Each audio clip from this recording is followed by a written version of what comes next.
अभिवादन स्वीकार कीजिए ब्रजेश मिश्रा का और आप देखना शुरू कर चुके हैं द डिबेट। बहनों भाइयों, आज आप मेरे पीछे के इस पोस्टर को देख सकते हैं और आसानी से अंदाज़ा लगा सकते हैं कि आज हम किस मुद्दे पर बात करने जा रहे हैं। बहनों भाइयों, पिछले 15-20 दिनों से ये मुद्दा पूरे देश व्यापी हो चुका है और इसको लेकर बड़े मसले खड़े हो गए हैं कि क्या भारतीय जनता पार्टी को 400 सीट इसलिए चाहिए कि वो संविधान खत्म करना चाहती है, आरक्षण खत्म करना चाहती है, चुनाव खत्म करना चाहती है। इस तरह के भयंकर आरोप भारतीय जनता पार्टी पर विपक्ष के द्वारा लगातार लगाए जा रहे हैं। अखिलेश यादव से लेकर राहुल गांधी तक भारतीय जनता पार्टी पर ये आरोप लगा रहे थे, लेकिन इन आरोपों में जब प्रधानमंत्री और गृह मंत्री की तरफ से रिएक्शन आया तब ये लगा कि ये मामला बहुत तूल पकड़ चुका है। प्राइम मिनिस्टर कहते हैं कि अगर बाबा साहब अम्बेडकर खुद भी आ जाएं चलकर तो भी आरक्षण खत्म नहीं होगा, संविधान नहीं बदला जाएगा, ऐसा क्लेम बीजेपी की तरफ से हो रहा है। लेकिन ये विवाद क्यों खड़ा हुआ, इस विवाद की वजह क्या है और ये आरक्षण का रण क्या भारतीय जनता पार्टी को परेशान कर रहा है, इसके पीछे के कारण क्या हैं और ये क्या वाकई जनता के बीच कोई बहुत बड़ा मुद्दा हो गया है। आज चर्चा इसी विषय पर। बहन भाइयों, आरक्षण का रण भारतीय जनता पार्टी के लिए बड़ा मुश्किल होता जा रहा है और इन मुश्किलों के बीच जब भारतीय जनता पार्टी पर अपोजिशन पार्टीज की तरफ से लगातार गंभीर आरोप लग रहे हैं कि बीजेपी को 400 सीट इसलिए चाहिए क्योंकि वो संविधान बदलना है, आरक्षण खत्म करना है, चुनाव खत्म करना है, हक और अधिकार खत्म करने। क्या ये बात सच है? दरअसल भारतीय जनता पार्टी के 4 नेताओं के स्टेटमेंट बीजेपी के गले पड़ गए। कौन है ये 4 नेता? लल्लू सिंह फैजाबाद अयोध्या से भारतीय जनता पार्टी के प्रत्याशी हैं, इनका स्टेटमेंट। मेरठ के बीजेपी के कैंडिडेट और सेलिब्रिटी अरुण गोविल का स्टेटमेंट, ज्योति मिर्धा का और अनंत हेगड़े का। यह बयान बीजेपी को भारी पड़ रहा है। इन चारों के बयान में ये बात कॉमन थी कि 400 सीट इसलिए चाहिए क्योंकि संविधान खत्म करना है, बदलना है, आरक्षण खत्म करना है, चुनाव वगैरह को लेकर तमाम तरीके की बातें इन चारों ने कही थी। बस इन्हीं चारों की बात को विपक्ष ने उठा लिया है और अब यह मुद्दा इस वक्त के चुनाव के सबसे अहम मुद्दे के तौर पर सामने आया है कि क्या वाकई में ऐसा संभव है। दरअसल राष्ट्रीय स्वयंसेवक संघ के कुछ पदाधिकारियों के पहले के स्टेटमेंट, पहले के विचार, आरएसएस के विचार, इन सबको समग्रता के साथ जोड़ते हुए विपक्ष ने बीजेपी पर यह मामला चिपका दिया है। हालांकि आरएसएस की तरफ से भी बिल्कुल साफ स्पष्टीकरण आ गया है कि वो आरक्षण के समर्थन में है। प्रधानमंत्री कहते हैं खुद बाबा साहब भी संविधान को बदल नहीं सकते, आरक्षण को खत्म नहीं कर सकते।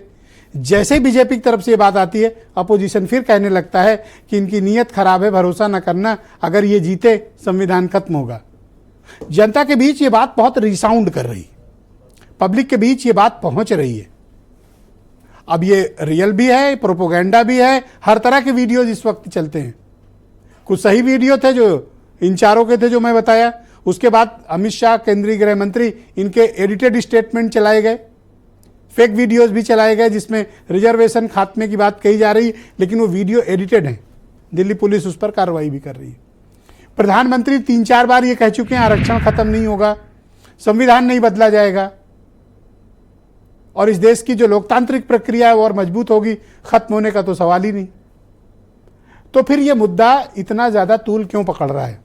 दरअसल राहुल गांधी, अखिलेश यादव और आम आदमी पार्टी के नेता संजय सिंह इस मुद्दे को लगातार बड़ा व्यापक और हर कार्यक्रमों में, अपनी हर रैली में और अपने हर प्रेस कॉन्फ्रेंस में इस मुद्दे को अपोजिशन बहुत प्रमुखता के साथ उठा रहा है, क्योंकि यही वो मुद्दा है जो विपक्ष को ताकत और भारतीय जनता पार्टी को डिफेंसिव कर रहा है। बहन भाइयों, क्या है इन लोगों के स्टेटमेंट और ताज़ा प्रतिक्रिया? हमने कुछ बयान आज सिलेक्ट किए हैं, मैं चाहता हूं कि उन बयानों को आप पहले सुन लें, फिर आज की परिचर्चा को हम आगे बढ़ाएंगे। जो हमारा कॉन्स्टिट्यूशन है, जो संविधान है, इसको प्रधानमंत्री जी, बीजेपी के नेता, आरएसएस के लोग खत्म करना चाहते हैं, बदलना चाहते हैं। मैं पहले ही कह चुका हूं कि अगर आज खुद बाबा साहब आंबेडकर चाहे तो बाबा साहब आम्बेडकर भी आरक्षण खत्म नहीं कर सकते हैं। मोदी का तो सवाल ही नहीं उठता है। भारतीय जनता पार्टी अगर गलती से जीती तो इस देश में बाबा साहब डॉक्टर भीमराव अंबेडकर जी का संविधान खत्म करेगी। आरक्षण की व्यवस्था जो दलितों, पिछड़ों, आदिवासियों, अल्पसंख्यकों को मिलती है, उस व्यवस्था को खत्म करेगी और इस देश के अंदर चुनाव को खत्म करेगी। भारत के संविधान के स्ट्रक्चर को, बेसिक स्ट्रक्चर को बदलने की कोई प्रश्न ही नहीं खड़ा होता। हम इसके प्रति पूरी तरह से कमिटेड हैं। तो बहनों भाइयों, आज की परिचर्चा को आगे बढ़ाएंगे। राजेश चौधरी भारतीय जनता पार्टी के प्रवक्ता हैं, उमाशंकर पांडे कांग्रेस के प्रवक्ता हैं, अब्बास हैदर समाजवादी पार्टी से हैं, अनिल दुबे राष्ट्रीय लोकदल से हैं, डॉक्टर सतीश प्रकाश जी दलित समाज के जाने माने चिंतक हैं और बहुजन समाज पार्टी के पूर्व राष्ट्रीय प्रवक्ता, और ब्रजेश शुक्ला जी बहुत ही जाने माने राजनीतिक मामलों के पत्रकार, और वीरेंद्र सिंह जी हमारे स्टेट हेड। आप सभी का शुक्रिया और धन्यवाद इस वक्त के सबसे चर्चित मामले की परिचर्चा में सम्मिलित होने के लिए। राजेश चौधरी जी, मुझे आप बताइए कि आपके चार नेता, कैंडिडेट, मेंबर ऑफ पार्लियामेंट, उन्होंने इस तरह के स्टेटमेंट क्यों दिए जिसकी वजह से लोगों को ये डाउट हुआ कि आपको 400 सीट इसलिए चाहिए क्योंकि संविधान बदलना है, आरक्षण खत्म करना है, चुनाव खत्म करना है। क्यों दिए गए ऐसे स्टेटमेंट? ब्रजेश जी, देखिए, हमारे किसी नेता ने ये नहीं कहा कि आरक्षण खत्म करना है। प्रधानमंत्री ने स्पष्ट रूप से कहा कि हम आरक्षण के समर्थक हैं। समाज के कमजोर वर्ग को जो आरक्षण मिल रहा है वो लगातार मिलता रहेगा, और हमने ही ये करके दिखाया है कि हमने जो है 10% गरीब जनरल कास्ट को भी आरक्षण देने का काम किया है। हमने मुसलमानों को आरक्षण देने का काम नहीं किया। कांग्रेस ने जिस तरह से एससी, ओबीसी और अन्य तबकों का आरक्षण कर्नाटक के अंदर, तेलंगाना के अंदर छीन करके मुसलमानों को देने का काम किया, ये भारतीय जनता पार्टी ने कभी नहीं किया। स्पष्ट मत है हमारा कि आरक्षण रहेगा। लोग जब तक कमजोर हैं उनको निरंतर ये सुविधा मिलती रहेगी, उनको जो उनका हक है वो मिलता रहेगा। और जहां तक संविधान की बात है, ये तो ऐसा लगता है कि सरकार के खिलाफ इनके पास कोई मुद्दा नहीं है, कोई मुद्दा नहीं है। ये मुद्दे होते सरकार के खिलाफ तो ये उन पर चर्चा करते। अभी नाहक एकदम झूठ बोलने का काम करते हैं, संविधान बदलेंगे, संविधान बदलेंगे। 10 साल से हम पावर में हैं, किसी ने रोका था क्या? किसी ने नहीं रोका।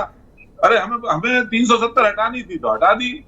अब ये 370 को लाना चाहते हो तो अलग बात है। कांग्रेस ने कहा है कि हम धारा 370 को दोबारा लेकर के आएंगे, कश्मीर को फिर आतंकवाद में झोंक देंगे। ये करने का काम ये करते हैं। देश आप क्या जनता को आश्वस्त कर सकते हो कि आप पावर में आओगे तो आप रिजर्वेशन से, संविधान से कोई छेड़छाड़ नहीं करोगे? स्पष्ट रूप से हमारे प्रधानमंत्री जी ने कहा है, राष्ट्रीय अध्यक्ष जी ने कहा है, और हमारे अन्य नेताओं ने, अमित शाह जी ने कहा है, किसी भी तरह से आरक्षण से कोई छेड़छाड़ नहीं होगी, वो निरंतर जारी रहेगा। इसमें कोई संदेह किसी को नहीं होना चाहिए। पर ये आप इंटरनेट मीडिया में देख रहे होंगे कि बड़ा मसला कायम है कि आप पर डाउट करते हैं लोग। देखिए, वही मैं कह रहा हूं ना, सरकार ने 10 साल इतने अच्छे काम किए। सरकार की कोई खिलाफत करने का इनके अंदर मादा है नहीं, कोई मुद्दे ही नहीं है।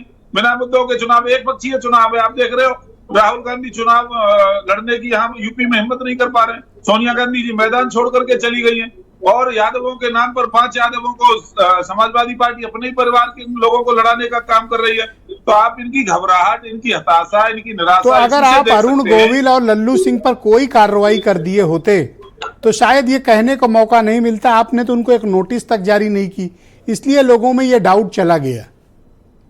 किसी ने संविधान बदलने की बात नहीं कही। लल्लू सिंह ने कही है, 370 को हटाना, अरुण गोविल ने कही है। नहीं, धारा 370 को हटाना, संविधान बदलने की धारा 370 की मैं बात नहीं कर रहा हूं। तो और ये स्टेटमेंट क्यों दिया उन लोगों ने? आपने कोई नोटिस दिया उन्हें? साहबानो केस में कांग्रेस ने क्या किया था? सुप्रीम कोर्ट के आदेश को बदलने का काम किया। सरिया कानून लागू करना चाहती है कांग्रेस। मैं पूछना चाहता हूं, साहबानो केस में क्या हुआ था? राजीव गांधी जी ने क्या किया था? वो संविधान नहीं बदला था। सुप्रीम कोर्ट के निर्णय को आप बदल दोगे एक महिला के लिए, केवल मुस्लिम तुष्टीकरण की नीति अपनाने के लिए? वो तो सर, सुप्रीम कोर्ट के कितने आदेश आपने बदले हैं? अभी बदले हैं। 2 मामले कहिए तो गिना दूं, दिल्ली में सर्विसेज का मामला हो या मुख्य चुनाव या चुनाव आयुक्तों की नियुक्ति। धर्म के आधार पर वोट की राजनीति करने के लिए, मुसलमानों के वोट हासिल करने के लिए हमने कोई आदेश नहीं बदला है सुप्रीम कोर्ट का। एक भी आप उदाहरण नहीं दे सकते हो। क्यों? दिल्ली के सर्विसेज मामले पे सुप्रीम कोर्ट ने राज्य सरकार को अधिकार दिए। आपने संसद में नया कानून ले आए। आप उसमें धर्म कहां से आ गया? बात धर्म के आधार पे नहीं है। बात यह है कि आप कह रहे हैं कि संविधान कभी बदला नहीं जा सकता। संशोधन तो हमेशा होते रहे, संशोधन तो जब तब लगातार हुए हैं। देश के उलेमाओं, देश के मौलवियों और मुल्लों के दबाव में आकर के राजीव गांधी जी ने साहबानो केस में संविधान की हत्या करने का काम किया। सर, आपने इनके खिलाफ कोई कार्रवाई क्यों नहीं की, लल्लू सिंह या अरुण गोविल पे? अरे ऐसा उन्होंने कहा ही नहीं है भाई, आप उसका अर्थ ही गलत निकाल रहे हैं। ऐसा वो कह ही नहीं सकते, कोई मतलब ही नहीं है सब कहने का। मैं अर्थ निकाल रहा हूँ, और ये जो पूरे देश भर में चल रहा है जिसपे प्राइम मिनिस्टर और गृह मंत्री सफाई दे रहे हैं। अब कोई कानून बनाएंगे तो संविधान में संशोधन तो वो होता ही है। अब उस संशोधन को आप संविधान बदलना कह रहे हैं, इसका मतलब है कोई मुद्दा नहीं है चुनाव का। अच्छा, वो जो है राहुल गांधी तो कह रहे हैं, आपके हिसाब से लल्लू सिंह ने सही कहा और अरुण गोविल ने कुछ गलत नहीं कहा? मैं नहीं कह सकता उन्होंने सही कहा गलत कहा, पर भारतीय जनता पार्टी का स्पष्ट मत है कि संविधान से कोई छेड़छाड़। तो आप उनको गलत भी तो नहीं कह रहे हो, ये भी तो है। अब उनका पूरा बयान मैंने सुना होता तो जरूर बोलता। अरे सर, दुनिया जान गई, प्राइम मिनिस्टर उस पर स्पीच दे रहे हैं, आप कह रहे हो हमने सुने ही नहीं। उन्होंने ऐसा नहीं, डाउट क्रिएट होता है ना इन्हीं सब बातों से। उन्होंने ऐसा नहीं कहा है। भारतीय जनता पार्टी का स्पष्ट मत है कि जो देश का संविधान है हमारे लिए वो हमारी धरोहर है, उसी हिसाब से देश चलेगा। डॉक्टर उमाशंकर पांडे है मेरे साथ, उत्तर प्रदेश में कांग्रेस कमेटी के प्रवक्ता हैं। पांडे जी, स्वागत आपका। क्यों इस तरह का फैला रहे हैं बात भाई कि ये संविधान बदलेंगे? अरे ऐसे कैसे बदल देंगे? ब्रजेश जी, ये कोई आज की कहानी नहीं है, ना ये कोई नई परंपरा है। पूरा देश जानता है कि जब ये देश आजाद हुआ तो राष्ट्रीय स्वयंसेवक संघ के लोग इस देश को किस कानून के सहारे चलाना चाह रहे थे? मनुवाद के हिसाब से चलाना चाह रहे थे, मनुस्मृति से चलाना चाह रहे थे। तिरंगे झंडे की तरह जगह कोई और झंडा लाना चाह रहे थे। आज जब ये पावर में आए हैं, उसी चीज को फिर से लागू करना चाहते हैं। ये चाहते हैं ये इस देश का कानून, इस देश का संविधान समाप्त हो और कानून धर्म के अनुसार चले, जिससे इनको लंबे समय तक शासन करने का मौका मिल जाए। और इसीलिए मोदी जी को कोई भगवान विष्णु का अवतार बता रहा है, कोई राम का अवतार बता रहा है, कोई कह रहा है कि नरेंद्र मोदी जी ही राम को लेकर आए हैं। यानी कि एक तरफ इनको भगवान से ऊपर भगवान विष्णु का अवतार बताया जा रहा है, दूसरी तरफ मनुस्मृति के आधार पर इस देश के संविधान को कुचलकर नए कानून गढ़ने के काम किए जा रहे हैं। और इसीलिए माननीय सुप्रीम कोर्ट के जजेस को सड़क पे आकर न्याय की मांग करनी पड़ रही है। इसीलिए तमाम जो मीडिया संस्थान हैं वो या तो मोदी जी के चरणों में झुक गए हैं या उनके ऊपर ईडी, सीबीआई और तमाम तरीके के केस हो रहे हैं। आज चुनाव चल रहा है, तमाम आपसे मैंने आरक्षण पे सवाल किया, आप मीडिया पे चले गए। आप ये फियर क्यों जनता के बीच क्रिएट कर रहे हैं कि बीजेपी सत्ता में आएगी तो संविधान बदल देगी? जब प्राइम मिनिस्टर का स्टेटमेंट आ गया, होम मिनिस्टर का स्टेटमेंट आ गया, तो आप इसे मुद्दा क्यों बना रहे हैं? मैंने तो राहुल गांधी को ट्वीट भी देखा कि आरक्षण खत्म करो, गैंग है, और नरेंद्र मोदी उसके सरगना है। हाँ, मैं उसी पर आ रहा हूँ ब्रजेश जी। मैं थोड़ा सा बैकग्राउंड इनका बता रहा। याद करिए 2015 का बिहार का चुनाव, जब आरएसएस प्रमुख का बयान आता है कि आरक्षण की समीक्षा होनी चाहिए, वो एक लैब टेस्ट था, एक टेस्टिंग हो रही थी कि इसका रिएक्शन क्या होगा, और बिहार में ये हार गए। तो इन्होंने क्या किया? इन्होंने दूसरे तरफ से कान पकड़ना शुरू कर दिया। कोई बताएगा कि 30 लाख सरकारी पद केंद्र सरकार ने खाली क्यों रखे, उनको क्यों नहीं भरा? कोई बताएगा कि हरियाणा में 2 लाख सरकारी पद क्यों खाली हैं? इसलिए खाली। और कोई ये बताएगा कि तमाम जो सरकारी उपक्रम कांग्रेस पार्टी ने बनाए थे 60 सालों में, एक एक करके भारतीय जनता पार्टी उनको क्यों बेच रही है? भेल, रेल, गेल, सेल। अब जब प्राइम मिनिस्टर का स्टेटमेंट आ गया और उन्होंने क्लैरिटी दे दी, तो आपको विश्वास क्यों नहीं? मेरी ये बात आ जाए ब्रजेश जी, सब कुछ बेचा जा रहा है, सरकारी पद खाली रखे जा रहे हैं, क्या आरक्षण नहीं मारा जा रहा है? अगर 30 लाख सरकारी पद भरे जाते तो क्या दलित और ओबीसी और गरीब सवर्ण के लोगों को आरक्षण का लाभ नहीं मिलता? क्या ये आरक्षण को खत्म नहीं किया जा रहा है? जब आप सरकारी उपक्रमों को बेच दे रहे हैं जी, तो क्या उसमें आरक्षण, सरकारी नौकरियां खत्म हो रही हैं, तो आरक्षण को मारा नहीं जा रहा है क्या? ये पांडे जी, आपको संविधान की बड़ी चिंता है, बड़े फिक्रमंद हैं आप संविधान के लिए, लेकिन कांग्रेस पार्टी ने इमरजेंसी के समय क्या किया था? आपने तो संविधान का गला घोटा था सर, संविधान ही सस्पेंड कर दिया था। ये तो हिस्ट्री आपकी है। मैं इसका जवाब देता हूं। बिल्कुल आप ठीक कह रहे हैं ब्रजेश जी, और कांग्रेस पार्टी के शीर्ष नेतृत्व ने इस पर समय समय पर खेद भी व्यक्त किया है और माफी मांगी है। लेकिन इमरजेंसी पर मैं बहुत डिटेल में नहीं जा रहा हूं, लेकिन हमने भी इतिहास की किताबें पढ़ी हैं, हमने भी इमरजेंसी के दौरान क्या हो रहा था वो हमने पढ़ा है। जनता खुश थी, लेकिन एक गलती हुई थी जब नसबंदी आई और उसको सरकार के कर्मचारियों ने गलत तरीके से इंप्लीमेंट करके इस देश के तत्कालीन नागरिकों को दुख पहुंचाया, तो हमें उसकी सजा मिली। हमारी सरकार गई, लेकिन इस देश ने समझा कि गांधी परिवार और संविधान इंदिरा को जी का खुद दोस्त- सस्पेंड करने वाले आज कह रहे हैं कि बीजेपी आएगी तो संविधान पे खतरा है। नहीं ब्रजेश जी, इमरजेंसी भी संविधान का राजेश ही चौधरी हिस्सा नहीं है। जवाब दे पाए आप आपको। बता दीजिए पूछ क्या नहीं पाए इमरजेंसी आपसे। संविधान का हिस्सा नहीं है? ब्रजेश जी, मैं आपसे पूछ रहा हूं, क्या इमरजेंसी लगाना संविधान के तहत है या संविधान में निहित नहीं है? तो वो भी आप स्वीकार संविधान करो में। ना, आप प्राउड गलती- फील करो, फिर आप खेद क्यों नहीं, प्रकट कर रहे हो? मैं अगर आप संवैधानिक बता रहे हो इमरजेंसी लगाना तो प्राउड फील करो, माफी क्यों मांग रहे हो फिर उस पे? नहीं, क्योंकि गलती हुई थी, जो गलती हुई थी उसके लिए माफी मांगने में आप हिचकिचाते भी नहीं जी। है। हमसे गलती क्या हुई थी? नसबंदी को मैंने कहा गलत तरीके से सरकारी कर्मचारियों ने अपने नंबर बढ़ाने के लिए तो implement आपको करने इस की बात कोशिश का की पांडे और जी उससे डाउट है कि ये जनता लोग प्रताड़ित सत्ता में हुई। आएंगे तो संविधान बदल देंगे, आरक्षण आज खत्म कर संविधान देंगे? है ब्रजेश जी, आज अलिखित रूप से, अघोषित रूप से संविधान को समाप्त कर दिया गया है। कोई मीडिया संस्थान, कोई संवैधानिक इतना तो बोल रहे हो, अब कह रहे हो कोई- मीडिया कोई संस्थान। व्यापारिक थैंक यू। प्रतिष्ठान, किसी आपके की पास हिम्मत नहीं है। Thank you. मैं अब्बास हैदर को इनवाइट करता हूं इस कार्यक्रम में, समाजवादी पार्टी के प्रवक्ता हैं। अब्बास जी, स्वागत है आपका। आपकी पार्टी के अध्यक्ष की और आपके पार्टी के बाकी नेताओं की मैं स्पीचेस डेली सुनता और देखता हूं। आप लोग भी डेली ये बात कह रहे हो कि ये आए तो ये खत्म, ये आए तो वो खत्म, और बीजेपी आ गई 400 सीट तो इसलिए चाहिए संविधान खत्म करना है। कोई एक एविडेंस है सर?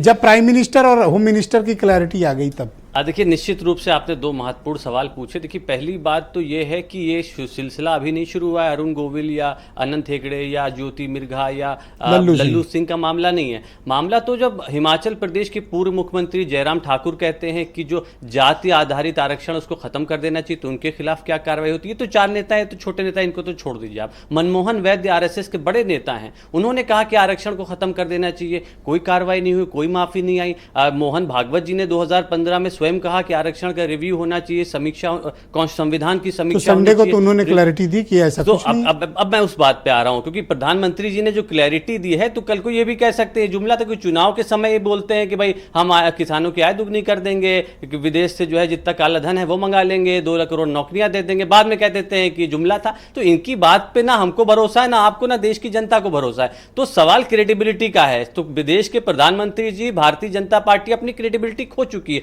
और इनके जो इनका जो चरित्र है, जो इनका चेहरा है, जो इन्होंने काम किए हैं, उससे इन्होंने सिद्ध किया है कि ये संविधान विरोधी, आरक्षण विरोधी हैं। आज केंद्रीय जो विश्वविद्यालय है 45, उसमें जो 3000 आरक्षित पद हैं वो क्यों खाली पड़े हैं? 69,000 शिक्षक भर्ती में उत्तर प्रदेश में क्या हुआ? पिछड़ा वर्ग आयोग ने नोटिस जारी किया कि पर आरक्षण पिछड़ों के नेता तो की उनके गई। साथ है, अनुप्रिया पटेल बीजेपी के साथ, संजय निषाद बीजेपी के साथ, ओम प्रकाश राजभर दुबे जी के दोस्त बीजेपी के साथ, जयंत चौधरी बीजेपी के साथ।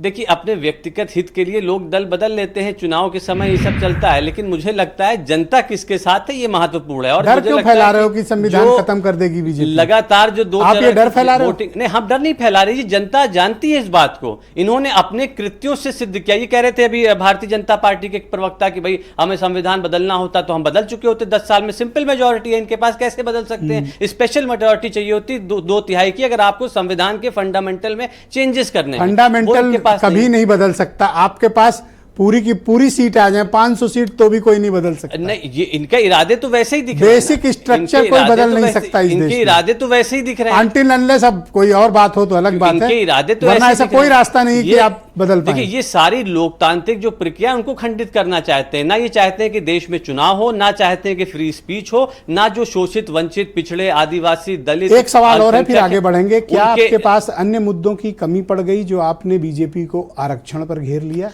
देखिए, भारतीय जनता पार्टी के पास मुद्दों की कमी है, एक मुद्दा नहीं है। जनता के सामने जाने के लिए इनके पास कुछ नहीं है बताने को। आज इन्हें भ्रमित करने वाली बातें करनी पड़ती हैं। इन्हें बताना पड़ता है कि भाई अगर ये आ गए सत्ता में तो आप मंगलसूत्र तो आप छीन इस लेंगे, बात पर- जबकि ये वो लोग हैं जिन्होंने हमारी बहन बेटियों का मंगलसूत्र सेठ साहूकारों के पास रखवाया है। 40% जो घरेलू कर्ज है देश का, वो जीडीपी का 40% है। इतिहास में सर एक चीज और क्लैरिटी दो, फिर आगे बढ़ते हैं। तो आप श्योर हो कि बीजेपी सत्ता में आएगी तो ये सब करेगी? देखिए, ये संविधान, आरक्षण, चुनाव खत्म। देखिए, इनका नीति यही है, इनका मूल ही यही है। ये संविधान बदल के ये पता नहीं कौन सा संविधान हटा करके ये मनुस्मृति में जाना चाहते हैं, ये बेहतर बताएंगे। लेकिन मुझे नहीं अनिल लगता दुबे कि मौजूद हैं, संविधान में राष्ट्रीय इनका लोकदल विश्वास के है। जनरल सेक्रेटरी हैं और प्रवक्ता भी हैं। अनिल जी, आपका स्वागत और धन्यवाद। आपकी पार्टी किस वाले के साथ है? आरक्षण खत्म करने वाले साथ है या आरक्षण के समर्थन वालों के साथ है? देखिए ब्रजेश जी, हमारी पार्टी के नेता चौधरी जयंत सिंह जी ने, हमारे 9 एमएलए हैं, उनको कहा कि आप 33% जो है दलित बस्तियों पर आप खर्च करिए विधायक निधि का। तो आप ये सवाल हमसे क्यों कर रहे हो? कहाँ आरक्षण खत्म होने जा रहा है? सूत न कपास जुलाहिम लट्ठम लट्ठा। भाई बेमतलब की बात हो रही है। कहाँ आरक्षण खत्म होने जा रहा है? संविधान कहाँ खत्म? प्राइम मिनिस्टर क्या सफाई देते हैं? नहीं, प्राइम मिनिस्टर ने के कहने के बाद भी और कोई चर्चा बचती है क्या? वो तो भारतीय जनता पार्टी के प्रवक्ता बैठे, उन्होंने बताया या और बता देंगे। लेकिन अगर किसी चीज को प्रधानमंत्री जी ने कह दिया कि ये नहीं होगा, तो उसके बाद फिर किसी अन्य के बयान की पर हम लोग चर्चा करें, उसका क्या मतलब है? मतलब बीजेपी हाथी के पांव में सबका पांव नहीं, अगर प्रधानमंत्री कह रहे हैं कि हम ये नहीं होगा, कोई इंडिविजुअल राय नहीं है। नहीं, अगर प्रधानमंत्री जी ने कहा कि हम संविधान नहीं बदल रहे हैं, अगर प्रधानमंत्री जी ने कह दिया कि हम आरक्षण नहीं बदल रहे हैं, तो उनकी पार्टी के किसी विधायक का, सांसद के बयान का कोई औचित्य रह जाता है क्या?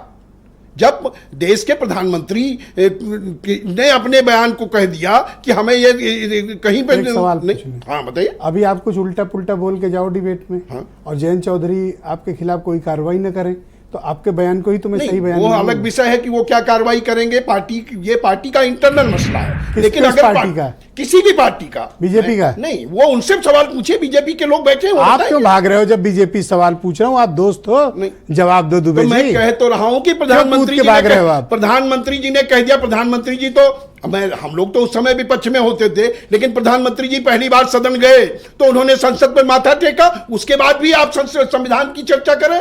संविधान को मानते थे तभी तो उन्होंने संसद में माथा टेक के अंदर प्रवेश किया। एक सेकंड बताओ, मैं राजेश चौधरी से 3 बार पूछा कि क्या लल्लू सिंह पर कार्रवाई हुई, क्या अरुण, एक सेकंड सवाल कंप्लीट हो जाए, क्या अरुण गोविल पे कार्रवाई हुई? अगर हो गई होती तो ये विपक्ष को मौका ही नहीं मिलता इस बात को उठाने का।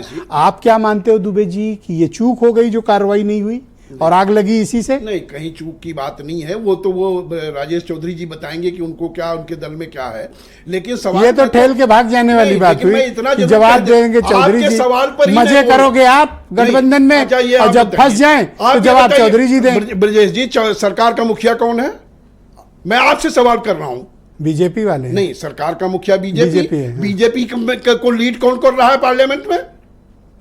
कहना क्या चाहते हैं? नहीं, जवाब ये दें। प्रधानमंत्री श्री नरेंद्र मोदी जी कह रहे हैं जिस चीज को कि संविधान को कोई खतरा नहीं है, संविधान हम नहीं बदल रहे हैं, हम आरक्षण नहीं बदल रहे हैं, तो फिर इसके बाद इस पर क्या चर्चा? अभी जब डिबेट शुरू की थी तो आपने ये 3 लोगों के विपक्ष के बयान देखे होंगे, राहुल गांधी, संजय सिंह, अखिलेश यादव, ये क्या बोल रहे हैं? अरे ये तो चुनाव में चुनावी जुमले फेंक रहे हो। हम क्या करेंगे? ये वाले जुमले हैं कि वो वालों को जुमला है? ये तो हम क्या करेंगे भाई? हमें जो करना, हमने कहा क्या?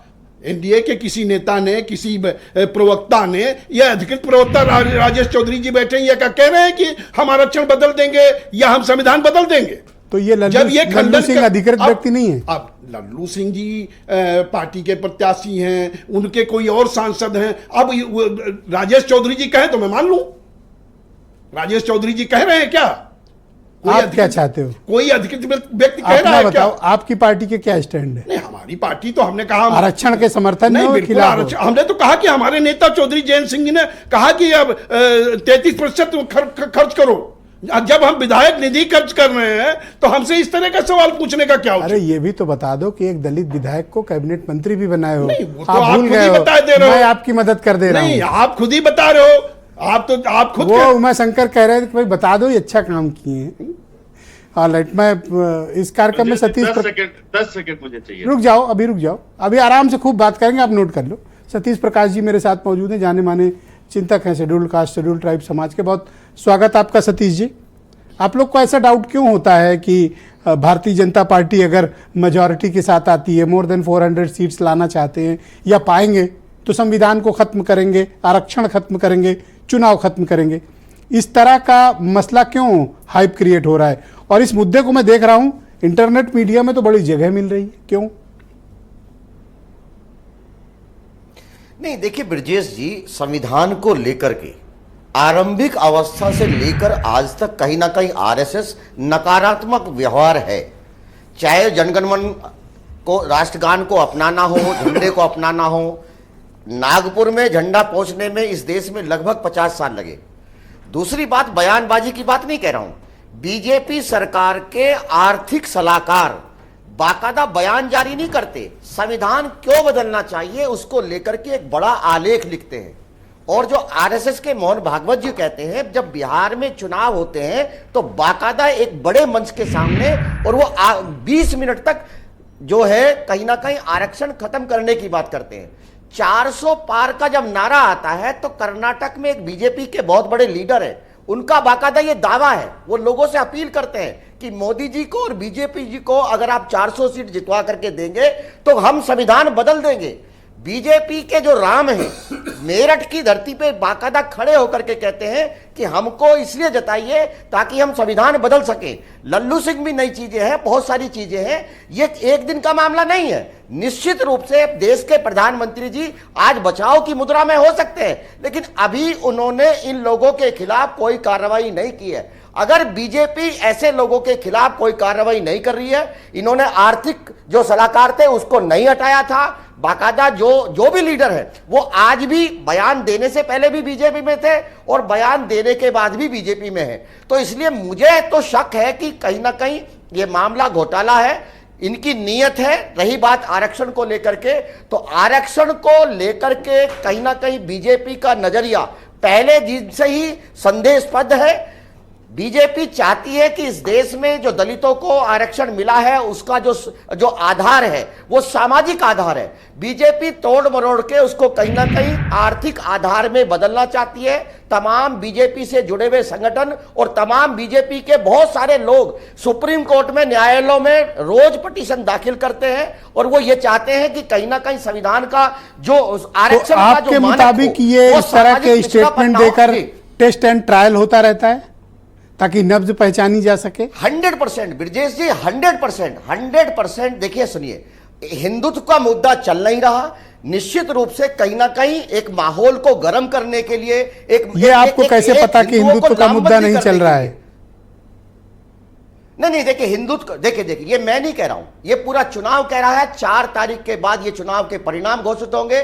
बहुत देश में नकारात्मक माहौल है, राम कोई मुद्दा नहीं है। जो इनका चुनावी राम है मेरठ की धरती से खुद वो स्वीकार कर रहे हैं। जब वो अभी मुंबई चले गए हैं और बाकायदा उन्होंने अपने जो है ट्विटर हैंडल पे जो डाला है कि उनके साथ लोगों ने गद्दारी की है, ये मैं नहीं कह रहा, ये इनके खुद के राम ये कह रहे हैं। अरे डिलीट कर दिया, वो गलती से कह रहे थे, ट्वीट हो गया। अब देखिए, हो सकता है कि मोदी जी ने कहा हो कि भाई ऐसी बातें मत करो, या बीजेपी के लोगों ने दबाव डाल। मैंने तो उनसे कहा नहीं कि भाई आप इस बात को डालिए या इसको मिटाइए। मेरा कहना यह है कि ये देखिए 2 चीजें हैं। आप मुझे बताओ, आप तो उस कम्युनिटी को बिलोंग करते हो, दलित समाज के भीतर ये आरक्षण के मुद्दे या संविधान के मुद्दे को लेकर क्या चर्चा है? आप न्यूट्रली बताओ। देखिए ब्रजेश जी, बिल्कुल नहीं। देखिए, संविधान को लेकर के और आरक्षण को लेकर के दलितों का नजरिया बहुत भावनात्मक है। दलितों के जीवन में जो भी परिवर्तन आया है वो कहीं ना कहीं संविधान की जो शक्तियां हैं, जो बाबा साहब ने एक संविधान बनाया, उसको ये लगता है, इस देश के दलित को ये लगता है कि उसके जीवन में जो सबसे पवित्र कोई चीज हो सकती है वो संविधान है। क्योंकि अगर आप देखेंगे हजारों साल से तमाम धार्मिक व्यवस्थाएं रही, लेकिन उन धार्मिक व्यवस्थाओं में उसको न्याय नहीं मिल पाया, सोसाइटी का हिस्सा आपके मुताबिक दलितों के बीच इस मुद्दे की काफी चर्चा है? 100% हर व्यक्ति इस बात को लेकर के चिंतित है। तो जो प्राइम मिनिस्टर और गृह मंत्री ने ये एकदम साफ कह दिया कि स्वयं बाबा साहब आ जाएं तो भी इसको चेंज नहीं कर सकते हैं, उसके बाद भी ये चर्चा है? नहीं, हो सकता है ना कि देश के प्रधानमंत्री ये भी कह दें कि अगर बाबा साहब भी आ जाएं तो भी संविधान नहीं बच सकता। ये जुमलेबाजी है ना। देश के प्रधानमंत्री की भाषा क्या हो सकती है? एक चुनावी सभा में देश के सबसे बड़े संवैधानिक पद के ऊपर बैठा हुआ व्यक्ति अगर एक धर्म विशेष के लोगों को ये ललकारता है और एक ये कहता है कि आपकी महिलाओं के हाथ के गले से वो मंगलसूत्र ले जाएंगे, तो मुझे नहीं लगता कि एक देश का प्रधानमंत्री इस तरह की भाषा बोल सकता है। दूसरी बात, संविधान खत्म होगा या नहीं खत्म होगा, लेकिन तमाम संवैधानिक संस्थाओं के ऊपर बीजेपी की कार्यशैली ने लोगों का विश्वास खत्म किया है। आज तमाम संवैधानिक संस्थाओं को लोग शक की नजर से देखते हैं, चुनाव आयोग को शक की नजर से देखते हैं, तमाम जो और संस्थाएं उनको शक की नजर से देखते हैं। धन्यवाद सतीश जी। मैं डिबेट के दूसरे चरण में आपको आपके तो संवैधानिक बाकी विचारों को सम्मिलित करूंगा। मैं ब्रजेश शुक्ला जी को आमंत्रित करता हूं, बहुत ही जाने माने राजनीतिक मामलों के पत्रकार हैं।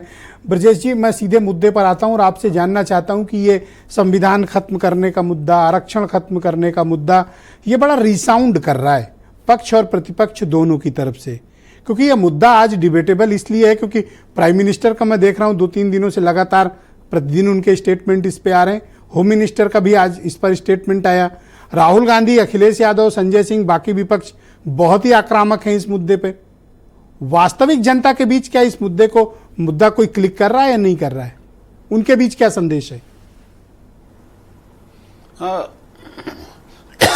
ब्रजेश जी, अति उत्साह में इनके जो नेताओं ने भाषण दिया था संविधान बदलने का और 400 पार, वो उसने पार्टी को फंसाया और पार्टी को ऐसा फंसाया कि इनको समझने में थोड़ा समय लगा और बाकायदे विपक्ष आक्रामक हुआ। लेकिन 1-2 चूकें हो गई विपक्ष से।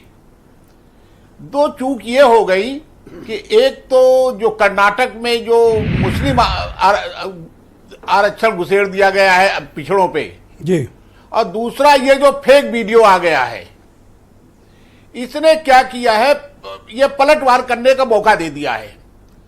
अब आप यदि जाएंगे तो बीजेपी के छोटे भैया नेता हो चाहे बड़ा नेता हो, चौराहों पे हो या गली पे हो, आपको एक ही भाषण देता मिलेगा कि साहब बचाइए आरक्षण, नहीं मुसलमान लिए जा रहा है आरक्षण।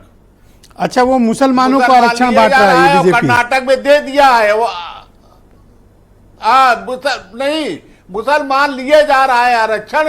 ये लोग मुसलमानों को दिया जा रहा है, तुम्हारा आरक्षण दिए दे रहे हैं सब, जब गया तुम्हारा आरक्षण, उनको घुसेड़ दिया है तुम्हारे उसमें, जबकि तुम्हारा अलग होना चाहिए। अच्छा, बीजेपी मुसलमानों के नाम पे डरा रही है और अपोजिशन इनको दलित और पिछड़ों में डरा रहे हैं कि तुम्हारा खत्म, पिछड़ों डरा रहे हैं। अब वो बाकायदे कागज कोई दिखाते हैं, कहते हैं ये देखो ये ऑर्डर हो गया कि सारा मुसलमान घुस गया इस आरक्षण में, पिछड़ा कुछ बचा ही नहीं है, वही सब खाएंगे, इस तरह की भाषा बोलना। और उधर फेक वीडियो एक आ गया है और फेक वीडियो पर आप देख रहे होंगे 2 दिन से बहस हो रही, कराई जा रही, हो रही, मैं नहीं जानता हूं जी। तो जो सही वीडियो था वो भी गफलत में फंस गई। अब ये तो प्रमाणित है कि उसमें फेक वीडियो है, उसको बार बार चलाते हैं दिन भर, चैनल में हम देख रहा हूं एक ही इस मुद्दे ने तूल कब पकड़ा जब ये अरुण गोविल और इन लोगों ने स्टेटमेंट दिए, लल्लू सिंह ने, इन्होंने, और या फिर विपक्ष ने बहुत एग्रेसिवली बीजेपी को काउंटर किया और बीजेपी जवाब नहीं दी शुरुआत में? विपक्ष नहीं, पहले ये समझ नहीं पाए कि ये इतना ऐसा ये मुद्दा है, पहले बीजेपी इसका एहसास नहीं कर पाई, लेकिन उसको पहले राउंड में कुछ एहसास हो गया कि ये भी मुद्दा कुछ है। अब धीरे धीरे वो आरक्षण में आ गया, पहले संविधान बदलने में आया था, फिर वो आरक्षण में आया। जब आरक्षण में आया तब उसके बाद बीजेपी सचेत हुई और उनकी पूरी सेना लगी इसमें। उसी बीच एक फेक वीडियो आ गया, उसी बीच एक पिछड़ा वर्ग आयोग के जो अध्यक्ष हैं उन्होंने एक पत्र मतलब एक वो जारी कर दिया कि साहब इनको कई बार कह चुके हैं कि साहब मुस्लिम आरक्षण किसे दिया जा रहा है, इन्होंने सारे मुसलमानों को सिर्फ शामिल कर दिया है कर्नाटक। ये चिंताएं जो अभी सतीश प्रकाश जी ने अभी उठाई, जो कुछ चिंताएं सतीश प्रकाश जी ने प्रकट की हैं, उन चिंताओं की क्या चर्चा है? सतीश जी प्लीज वेट, मैं आपको मौका दूंगा, अपनी बारी में कह लीजिए। चिंताओं की चर्चा है जी, बोलिए ब्रजेश जी, बोलिए। चर्चा है जी, सतीश जी ने जो उठाया, हाँ सतीश जी ने जो उठाया उसकी चर्चा है, लेकिन अब स्थिति ये हो गई है कि पहले वार हो रहा था, अब वार और प्रतिवार हो रहा है। और हमले और दूसरी तरफ से हमले हो रहे हैं, तो ये मुद्दा हो गया है बहुत वैसा। अब्बास जी डिबेट पे कोई एक आदमी नहीं, प्रधानमंत्री भी उस पर हमला बोल रहे हैं कि बोलिए ब्रजेश जी बोलिए। प्रधानमंत्री भी बाकायदे कह रहे हैं कि साहब ये दे देंगे, और सब कह रहे हैं कि साहब इनको दे देंगे, ये कह रहे हैं आरक्षण खत्म कर देंगे, वो कह रहे हैं साहब आरक्षण तुम्हारा। ब्रजेश जी मेरे साथ वीरेन जी भी जुड़ चुके हैं, सारा मामला चल रहा है। वीरेन जी को भी आपसे कनेक्ट करना चाहता हूं। वीरेन जी स्वागत आपका। ये आरक्षण का मुद्दा कहां से उठा और ये मुद्दा अब कैसे इतना बड़ा हो गया कि अब इस पे प्राइम मिनिस्टर का भी डेली स्टेटमेंट आ रहा है, आज होम मिनिस्टर ने स्पेशल प्रेस कॉन्फ्रेंस की, अपोजिशन इसी मुद्दे को लगातार हैमर कर रहा है, मैं लगातार देख रहा हूं। आज आपने राजनाथ सिंह का भी इंटरव्यू किया, उसमें भी यही मुद्दा था। तो दरअसल इस मुद्दे की गूंज कितनी पहुंची है जनता तक? देखिए, जब ये एक नारा आया बीजेपी का कि अब की बार 400 पार, तो जब 400 पार की बात आने लगी तो ये हुआ कि प्रचंड बहुमत 400, बीजेपी अभी तक अपने लक्ष्य को कभी पहुंची नहीं है। तो ऐसे में इसी में ये बात कहीं पर आई कि बहुत सारी चीज़ें बदलनी है इस देश में। धारा 370 की तरह बहुत सारी चीज़ों पर बदलाव दिखेगा तीसरे रिजीम में मोदी के। उसमें बात कहीं से विपक्ष ले उड़ा कि आरक्षण खत्म किया जा सकता है, संविधान पर खतरा है। लेकिन आज तक लोगों को यह बात जाननी चाहिए कि सुप्रीम कोर्ट ने केशवानंद सरस्वती के केस में यह सुनिश्चित किया है कि भारत के संविधान की मूल आत्मा से कोई छेड़छाड़ नहीं किया जा सकता, न कोई भारत के संविधान में कभी बदलाव हो पाएगा। दूसरी बात, संविधान में संशोधन होते रहते हैं और करीब 100 से ज़्यादा संशोधन अब तक 130 के लगभग हो चुके हैं संविधान में। ब्रजेश जी, ये 400 पार का जो नारा है उसने संविधान और आरक्षण का एक मुद्दा विपक्ष को दिया है। लेकिन आज एक छोटी सी जानकारी दूं कि 1952 में जब पहला लोकसभा चुनाव हुआ था तब 401 सीटों पर हुआ था और उसमें 364 सीटें कांग्रेस को मिली थी और 543 सीटें 1984 में जब इंदिरा गांधी की हत्या हुई, जो आज 543 लोकसभा की सीटें हैं, उसमें 415 सीट कांग्रेस जीती थी राजीव गांधी के नेतृत्व में। सिर्फ एक बार आज तक देश की आज़ादी से 400 पार हुआ है और वो भी इंदिरा गांधी की मौत के बाद। अब चूंकि बीजेपी में एक नारा है कि मोदी है तो मुमकिन है, तो कहीं ये मुमकिन ना हो जाए, कहीं ये एक नया स्वरूप न ले ले, एक नया रिकॉर्ड न बन जाए, तो ये भी एक बड़ा कारण है, बड़ा संकट है। वैसे चुनाव में बहुत सारे नारे चलते हैं, जुमले चलते हैं।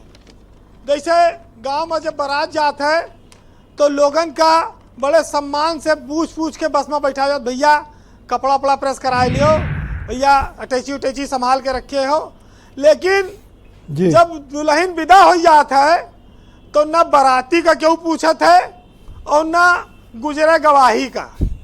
तो गुजरा गवाही और लौटा बाराती, इनका जब वोट पड़ जाता है तो मतदाताओं की हाल भी वैसे हो जाती है, कोई पूछता नहीं है। अभी ये सब चीजें इसी मतदान के लिए चल रही हैं। ये बात जरूर है कि आरक्षण पर जो लोग खतरे की बात कह रहे हैं, आरक्षण की समीक्षा हो जानी चाहिए।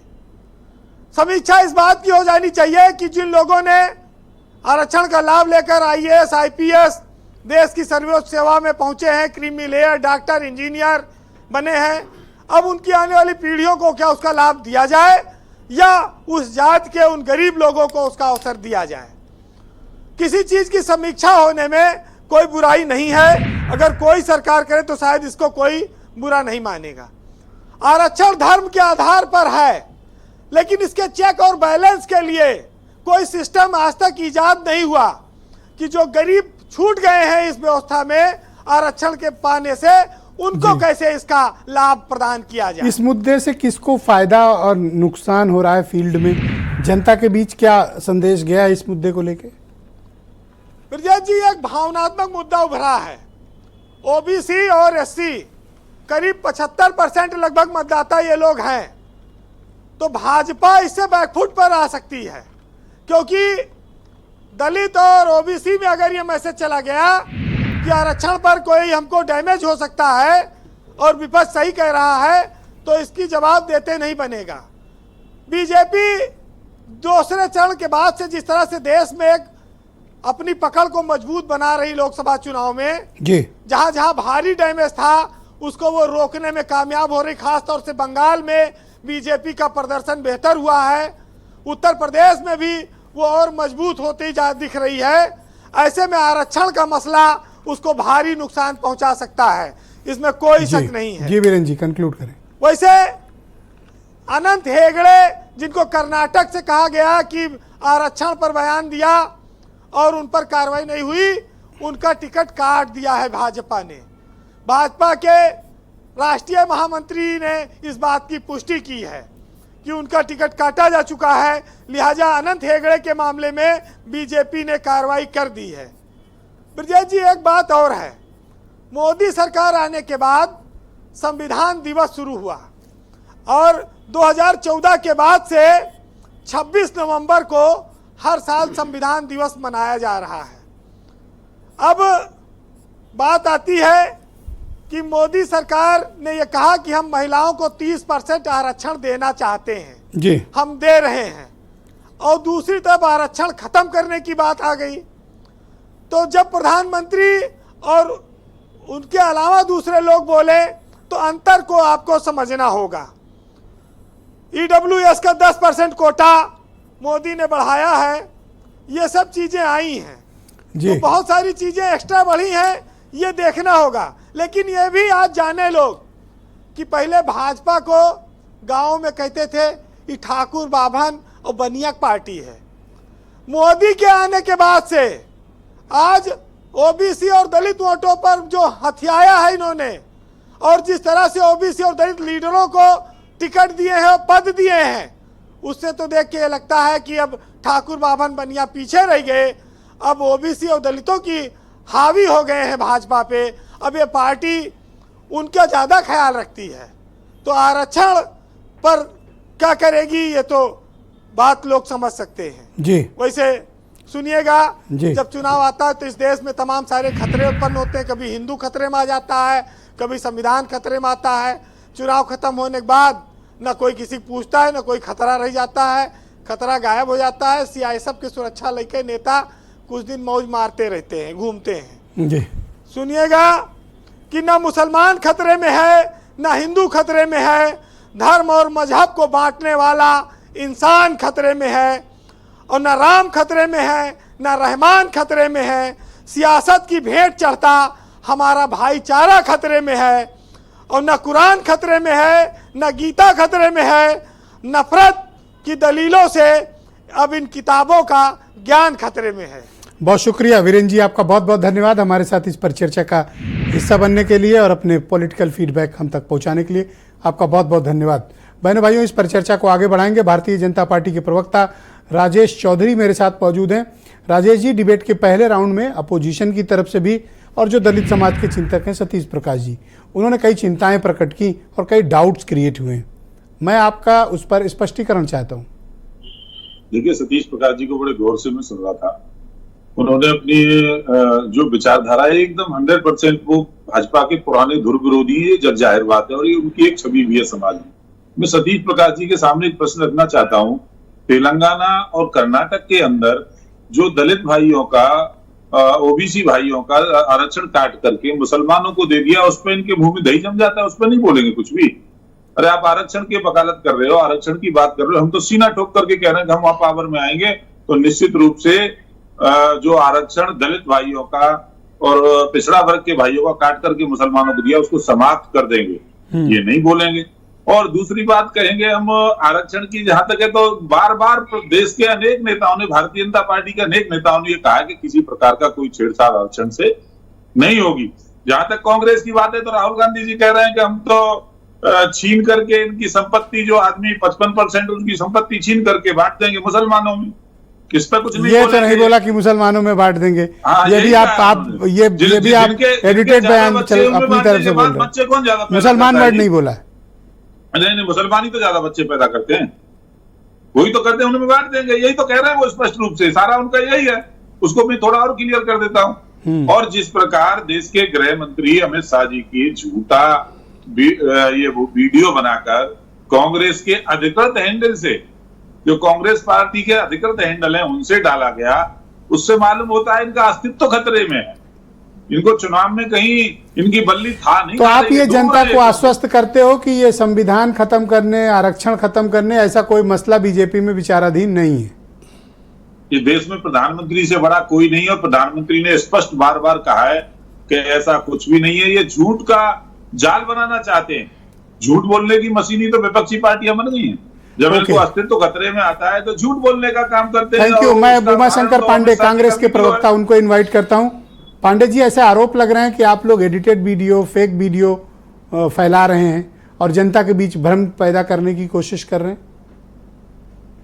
देखिए, मैं अभी ब्रजेश शुक्ला जी को, अनिल दुबे जी को सुन रहा था, तो सबसे पहले मैं अनिल दुबे जी को जवाब दे दूं, फिर मैं इस पे आपको फेक वीडियो पर आता हूं। अनिल दुबे जी ने कहा कि मोदी जी जब प्रधानमंत्री बन के आए तो उन्होंने संसद पर मत्था टेका। मैं अनिल दुबे जी के साथ आपके दर्शकों को याद करा दूं कि जिस संसद पर मोदी जी ने मत्था टेका था, मोदी जी ने उस संसद को भी बदल दिया। तो इससे ये स्पष्ट होता है कि जिस संविधान की मोदी जी ने शपथ लिया, वो संविधान भी बदलने की दिशा में आगे बढ़ चुके हैं।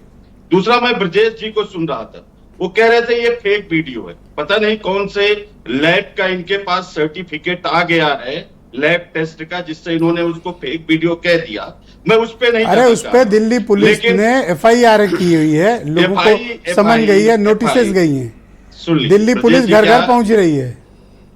ब्रजेश जी, FIR दर्ज होना क्या उसका उसके फेक होने का सर्टिफिकेट है? तमाम चीजों पर यहाँ FIR दर्ज होती है और बाद में पता चलता है कि वो संविधान की हत्या है, वो लोकतंत्र की हत्या है।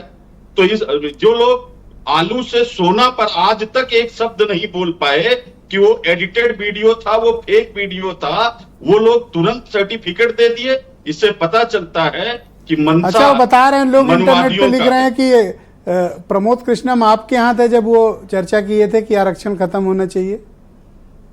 अरे वो जाने दीजिए, उनको पार्टी से हमने निकाल दिया, इन्हीं सब बातों से तो बाहर हुए। वो जो लोग अवसरवादी लोग हैं उनकी क्या चर्चा करना है?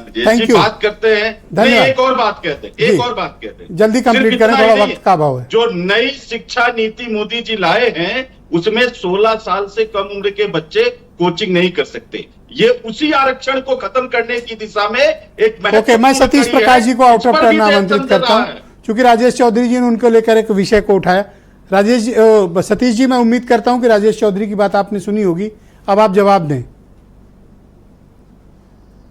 नहीं, देखिए ब्रजेश जी, कर्नाटक में जिस तरह का भ्रम है, उत्तर प्रदेश में, भारत में इस्लाम में जातीय नहीं है, लेकिन इस्लाम का जो भारतीय संस्करण है उसमें जातीय है।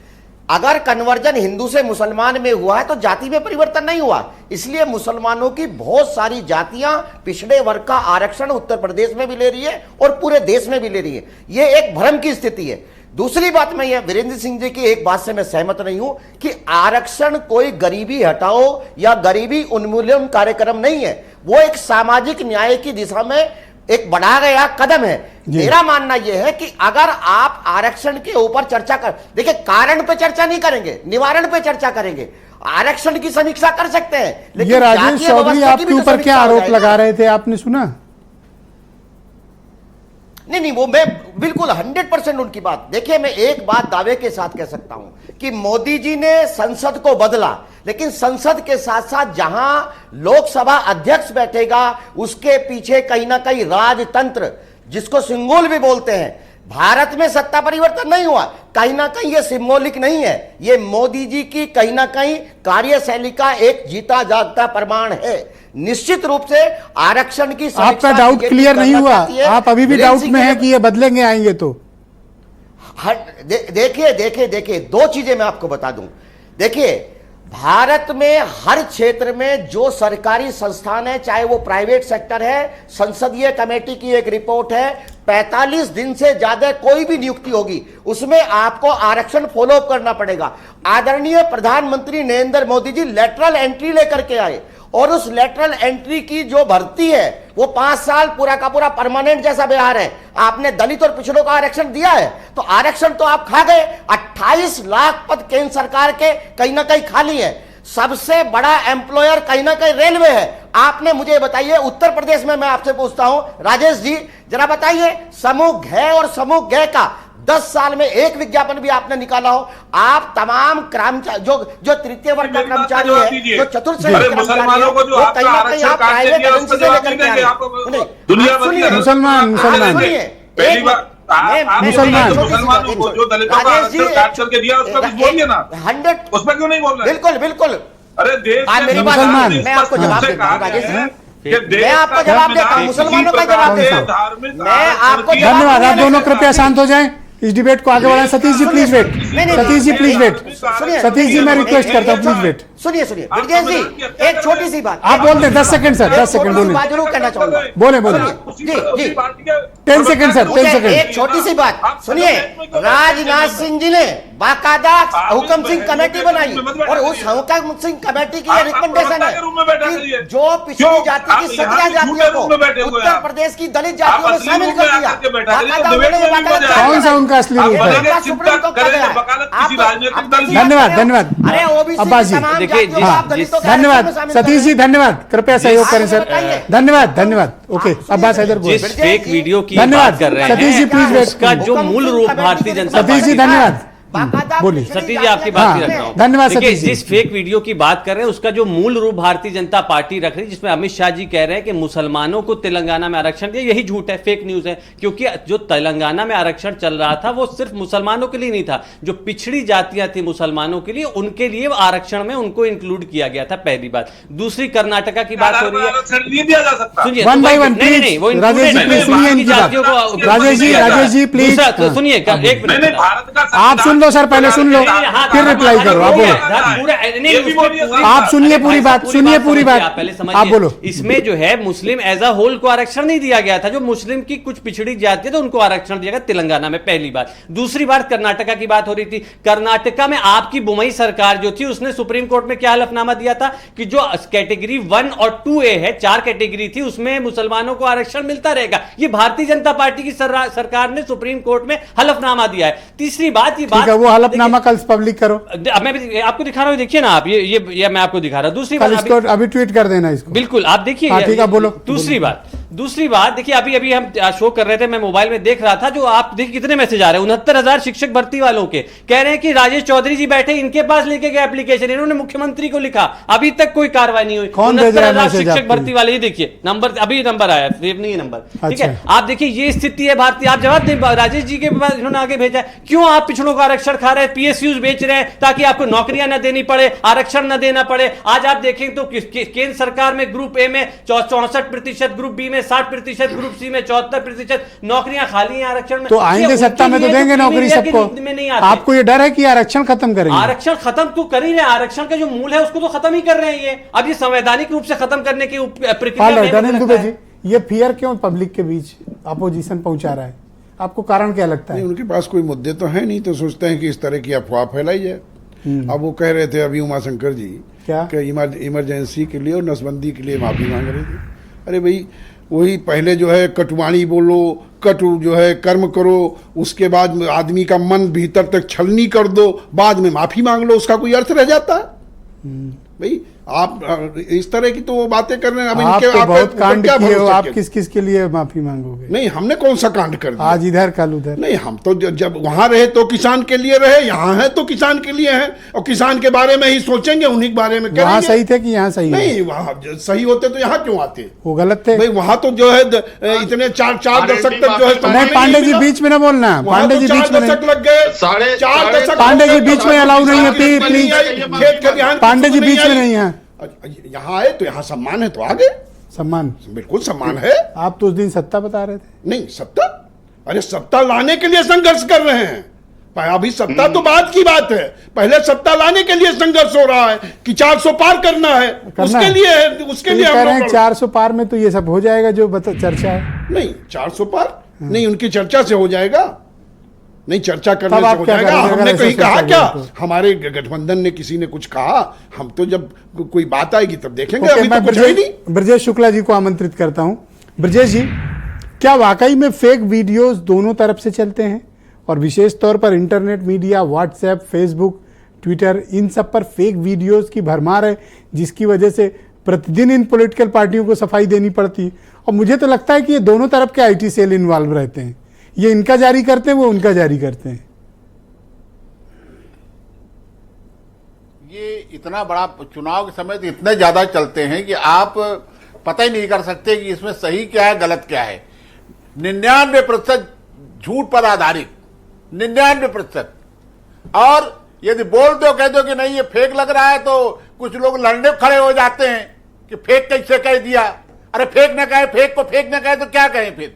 फेक 99% फेक चलते हैं, और 99% लोग तवज्जो नहीं देते हैं। हाँ, ये बताएंगे, ये कांग्रेसी उनको बताएंगे। बेवकूफी वाली बात करते हैं। पांडे जी, सुनने की क्षमता विकसित करो। पांडे जी क्यों लड़ते हो इस तरह? सुन लो, अपनी बात कह लेना फिर। ज्यादा अरे सुनो, नहीं, ऐसी भाषा नहीं। No, don't use such type language. No, absolutely not. तो पांडे जी की आवाज काट दीजिए। नो, गाली गलौज की भाषा नहीं, प्लीज, गाली गलौज की भाषा नहीं। ब्रजेश जी बोलिए आप। बेवकूफी वाली बात ना ब्रजेश जी, आप भी संतुलन रखें सर। आप बताएं कि इसका असर क्या है जनता में। बोलने का इनके जी असर देखिए, जब तू फेक वीडियो जारी होंगे तो इसका कोई असर नहीं होगा। 99% लोग देखते हैं और कूड़ेदान में फेंक देते हैं, और जो फेक होता है उसको लोग फेक कहते हैं। क्या किया जाए? अब मैं 99% की बात कर रहा हूं, कोई एक वीडियो की बात मैंने नहीं की है। हाँ। लेकिन एक उस वीडियो को मैं सत्य बोल दूं, क्यों बोल दूं भाई, जब मैं समझ रहा हूं। धन्यवाद ब्रजेश जी, बहुत बहुत शुक्रिया। मैं आप सभी का बहुत धन्यवाद प्रकट करता हूं कि इस बेहद महत्वपूर्ण, सारगर्भित, समसामयिक राजनीतिक परिचर्चा का आप सब हिस्सा बने। आप सबका बहुत शुक्रिया। बहनों भाइयों, मैं उम्मीद करता हूं कि आपका आज का दिन अच्छा रहा होगा और कल इससे बेहतर होगा। नमस्कार।